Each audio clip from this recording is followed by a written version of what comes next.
एक समय की बात है। एक राज्य का राजा बहुत ही घमंडी था। उसके पास एक सफेद हाथी था जिसे वह अपनी शान मानता था।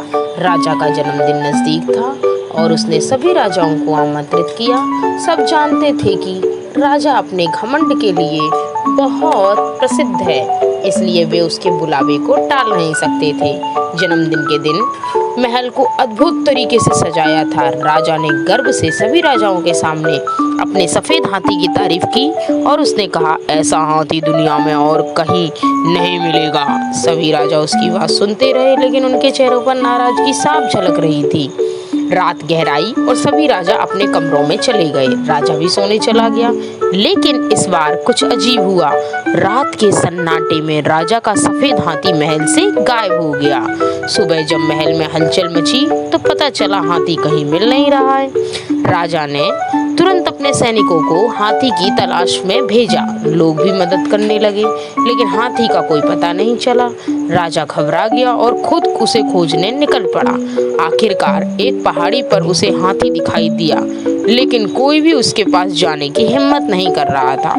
राजा खुद साधारण कपड़े पहने हाथी के पास गया और उससे पूछा, तुम क्यों चले आए? हाथी ने गहरी आवाज में कहा, राजा, तुम्हारा घमंड इतना बढ़ गया है कि मैं तुम्हारे साथ नहीं रह सकता। राजा को अपनी गलती का एहसास हुआ और उसने माफी मांगी। हाथी ने कहा, जब तक तुम घमंड छोड़कर सच्चे दिल से पश्चाताप नहीं करोगे, मैं वापस नहीं आऊंगा। इतना कहकर हाथी ने छलांग लगा दी। छलांग लगाते ही हाथी के पंख निकल आए और वह आसमान में उड़ने लगा। राजा ने उसे मनाने की बहुत कोशिश करी, लेकिन वो वापस नहीं आया और आसमान में गायब हो गया। तब राजा थका हारा वापस अपने महल लौट आया। फिर उसे समझ में आया कि मैंने घमंड की वजह से अपनी प्रिय वस्तु खो दी।